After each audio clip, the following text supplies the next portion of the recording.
আজকের recipe mutton ঘুগনি। পেঁয়াজ কুচি, টমেটো কুচি, আদা বাটা, রসুন বাটা, জিরে বাটা, ধনে বাটা, লঙ্কা বাটা, আর এটা রয়েছে গরম মশলা। এখানে আলু কুচি করে ভেজে রেখেছি, আর এখানে আমি ফোড়নটা রেডি করে রেখেছি। এখানে মটর সেদ্ধ করে রেখেছি, আর এখানে মাটনটাকেও দুটো সিটি মেরে রেখেছি। আর এখানে আমি কিছুটা চর্বি কেটে রেখেছি। এটা গরম হয়ে গেছে, এর মধ্যে একটু চিনি ফোড়ন দিয়ে রেডি করে রাখা ফোড়নটা দিয়ে দেবো। তেলের ওপরে সম্পূর্ণ পেঁয়াজটাকে দিয়েছি, দিয়ে পেঁয়াজটাকে আমি একটু ভাজবো। পেঁয়াজটা সামান্য একটু ভাজা হয়েছে, এই টাইমে আমি চর্বিটাকেও অ্যাড করে দিলাম।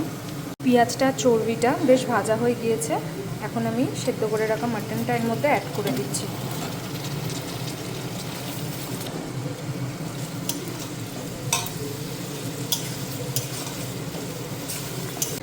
আদা বাটা,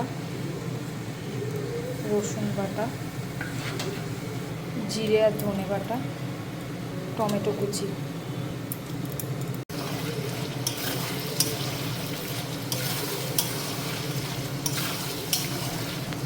হলুদ,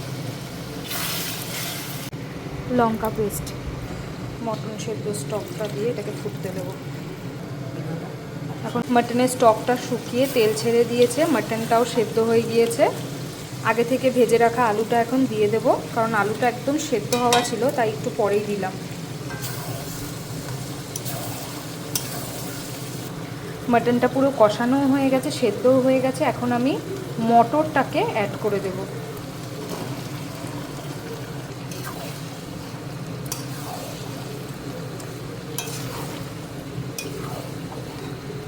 গরম জল ফুটতে বসিয়ে দিয়েছিলাম, এখন এই গরম জলটা আমি ঘুগনির মধ্যে অ্যাড করব।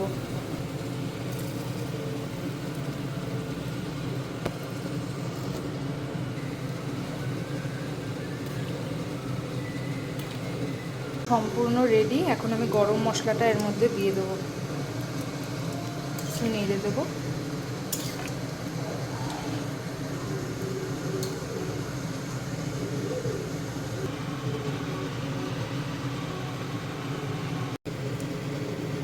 মাটন ঘুগনি।